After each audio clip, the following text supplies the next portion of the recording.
এ দেখো ওয়ান, এই যে রিচ করছি, রিচ রিচ, যখনই তুমি এইটা দিয়ে রিচ, শোল্ডার এবং হেড দিয়ে রিচ করতে যাবে, চমৎকার কোশ্চেন করেছো।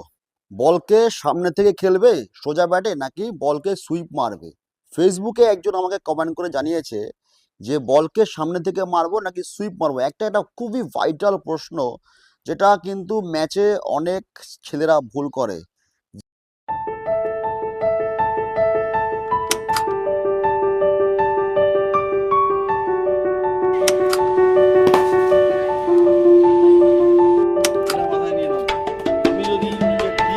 টোটাল ডিটেলসটা আমি নিয়ে আসছি এবং করে দেখাচ্ছি কিভাবে তোমার এই জিনিসটা বুঝতে সুবিধা হবে যে কোন বলটা তুমি সুইপে যাবে এবং কোন বলটা সোজা ব্যাটে খেলবে। চলো লেটস সি। তাহলে শুরুতেই কিন্তু দেখে নেওয়া যাক যে কোন বলটায় আমরা ডিফেন্সে যাব এবং কোন বলটায় আমরা সুইপ খেলবো। মাথায় রাখতে হবে আমাদের যে পা আছে সেই পায়ের স্ট্রেংথ কতটা, মানে আমরা কতটা আমাদের পাটা খুলতে পারবো, কতটা পাটা খুলতে পারবো, এবং আমার বলের কাছে রিচ করাটা, বলের কাছে রিচ করাটা, এই যে আমি প্রথমে বললাম একটা অ্যানালাইসিং এর ব্যাপার আছে, বলের কাছে রিচ করাটা। ধরুন কোনো বল তোমাদেরকে দিল ফ্লাইট, কতটা ফ্লাইট দিয়েছে, সেই বলটা কি আমি বড় পায়ের সামনে পাবো? যদি বড় পায়ের সামনে পেয়ে যাই তাহলে তো সেখান থেকে আমি একটু স্টেপ আউট করে সামনের দিকে ওটা ঠেলে পুশ করে সিঙ্গেল নিতে পারবো বা অনসাইডেও খেলতে পারবো। কিন্তু যদি না পাই, যদি সামনে পড়ে, যদি আমার স্কোরিং মারতে হয়, সুইপ মারতে হয়, তাহলে একটু দূরের বলকে সুইপ মারবো, একটু দূরের বলকে সুইপ মারবো। আজকের ভিডিওতে যেটা আমি দেখানোর চেষ্টা করছি অ্যাকচুয়ালি সেইটা হলো গিয়ে, আমি প্রথমেই বলে রাখি যে ব্যাটিং স্টান্স সবসময় ম্যাক্সিমাম অনেকেই আছে যারা ইন্টারন্যাশনাল লেভেলে খেলে তাদের ব্যাপারটা আলাদা, কিন্তু যারা রাজ্যস্তরীয় খেলা খেলছো, যারা লোকাল ক্রিকেট খেলছো, সবাই খেলাটা শিখছো, তাদের জন্য কিন্তু একটা গুরুত্বপূর্ণ কথা আমি বলে দিই, স্পিনারের এগেনস্টে কিন্তু কখনোই বেশি ব্যাট হাইলাইট করে রাখবে না। স্পিনারের এগেনস্টে যখনই বেশি ব্যাট হাইলাইট করে রাখবে তখনই কিন্তু তোমার ট্রিগার মুভমেন্টটা আগে হয়ে যাবে, তুমি আগে খেলে ফেলবে। যদি কোনো স্লো পিচ হয় তাহলে কিন্তু ফেসেও যেতে পারো, মাইন্ডেড। তাই সবসময় মাথা রাখতে হবে যে এগেনস্ট স্পিনার ব্যাটটাকে একটুখানি যদি কম লিফট রাখো তাহলে বেটার হয়, বেটার হয়। এবং চেষ্টা করবে মুখ দিয়ে রিচ করার। দেখো এই যে রিচ করছি, এ দেখো ওয়ান, এই যে রিচ করছি, রিচ রিচ, যখনই তুমি এইটা দিয়ে রিচ, শোল্ডার এবং হেড দিয়ে রিচ করতে যাবে তখনই তুমি স্পিনারকে পেয়ে যাবে। একটু দূরের বল, তার মানে কি দাঁড়াচ্ছে, যদি আমি এখানে ব্যাট করে দাঁড়াই তাহলে কি দাঁড়াচ্ছে, যদি ফ্লাইটেড গেম হয়, ফ্লাইটেড গেম হয়, আই লেভেলের উপরে বল চলে আসে, ফ্লাইটেড গেম হয়, আই লেভেলের উপরে বল আসছে, আই লেভেলের উপর থেকে ডিপ করছে বল, সেই বল যদি আমার একটু দূরে রিচ করে সেই বলে কিন্তু আমি বেসিক্যালি সুইপ মারতে যাব।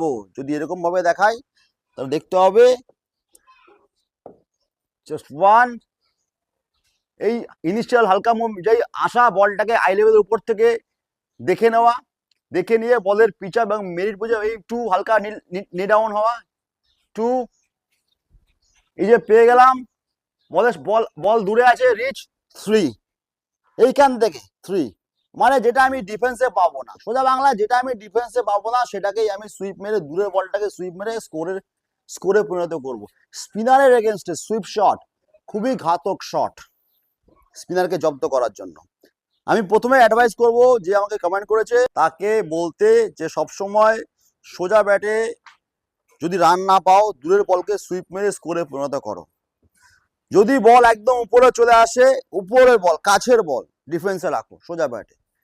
প্রথমে সোজাসুজি সুইপ মারো, তারপরে নেটের ক্রমাগত রিভার্স সুইপ প্র্যাকটিস করো। সোজা সুইপ মারতে বলে রিভার্স সুইপ মারতে পারবে, ঠিক আছে, একই প্যাটার্ন, একই যাওয়া, ঠিক আছে। সুইপ শট নিয়ে তো কোনো সমস্যা নেই, যদি সমস্যা থাকে তাহলে আমার ইউটিউব চ্যানেলে ভিডিও আছে, সুইপ শটের ভিডিও তোমরা দেখে নিতে পারো সেখান থেকে, বেঙ্গল ক্রিকেট ইউটিউব চ্যানেল, ঠিক আছে। এছাড়াও কতগুলো জিনিস, যেরকম এই যে সুইপ শট, এই যে তোমরা মারতে গিয়ে অনেকে দেখি যে সুইপ শট এসে লাগাতে যাও, প্রথমেই চেষ্টা করো, এটা খুব ভুল সিদ্ধান্ত। তুমি যখন প্রথমে নেটে ব্যাট করতে যাচ্ছ প্রথমে সোজা সোজা ব্যাট বলটা খেলে সেট খাও, দূরের বলকেও যদি পারো ব্যাকফুটে গিয়ে ট্রাই করো। যখন তোমার স্কোরটা 20-30 হয়ে যাচ্ছে বা একটু সেট হয়ে গেছো, তারপরে তুমি সুইপ বল ট্রাই করো। অবশ্যই তোমার স্টাম্পের বল নয়, অফ স্টাম্পে একটু বাইরে পিচ আপ বা লেগ স্টাম্পে পিচ আপ, সেই বল সুইপ মারা সবসময়ের জন্য ভালো, সেফ শট বলে। তোমরা যদি একটু বড় বড় প্লেয়ারের খেলা দেখো, দেখবে তারা কিন্তু সেই রিস্কি বলকে সুইপে যায় না কখনোই। Sweep shot is very risky shot. যদি কোনো সময় স্ট্যাম্পের বলে লেগে যায় ভিতরে খাও, তারাও তো একদম সোজাসুজি আঙ্গুল তুলে দেবে। এটা মাথায় রাখবে। সব সময় সুইপ শট খেলার জন্য বেছে নেবে অফ স্ট্যাম্পের বাইরে বা leg stump pitch up, paddle sweep, এখান থেকে সুইপ টানতে পারো, কোনো অসুবিধা নেই। বা লেগ স্ট্যাম্পের হালকা বাইরে পিচ আপ, সেখান থেকে সুইপ মারলে এটা বেটার শট। বাট কখনোই ব্যাটিং করতে এসে প্রথম ওভারে বা 2-4 বল খেলার পরে সুইপ ট্রাই করতে যাবে না, কারণ বডি সেট হবে না, বল আই সেট হবে না, অযথা নিজের উইকেটটাকে সরাবে। ঠিক আছে? সর্বশেষ একটা কথা বলি, যে আমার কমেন্টটা করেছো, এরপর যদি কোনো সমস্যা থাকে আমাকে সরাসরি বলতে পারো, আমি ভিডিও নিয়ে আসবো এবং অরিজিনালি আমার ক্যাম্পে যখন চলবে সেখানে ভিডিও করে দেখাবো কীভাবে সুইপ শট মারতে হয়। এছাড়াও আমার ভিডিওটা রয়েছে, তো কন্টিনিউ প্র্যাকটিস করো। উইদাউট প্র্যাকটিস শুধু কিন্তু ভিডিও দেখে কখনোই কিন্তু শেখা যাবে না। প্র্যাকটিসের জন্য নেট ব্যবহার করো, প্র্যাকটিস করো, দিনে 3 থেকে 4 ঘন্টা ব্যাটিং করো, শ্যাডো করো, দেন ইউ ক্যান ইমপ্রুভ। ঠিক আছে? Thank you so much. তাহলে আজকের ভিডিওতে একটা ধারণা আসলো যে কোন বলকে কোথায় মারা ভালো। তাহলে দূরের বল কোথায় মারবো? সুইপ। আর একটু উপরে বল সামনে সোজা ব্যাটে খেলবো। এটাই আজকে জানতে পারলাম। চোখ রাখুন একমাত্র বাংলা চ্যানেল বেঙ্গল ক্রিকেট। আমি সুব্রত সঙ্গে।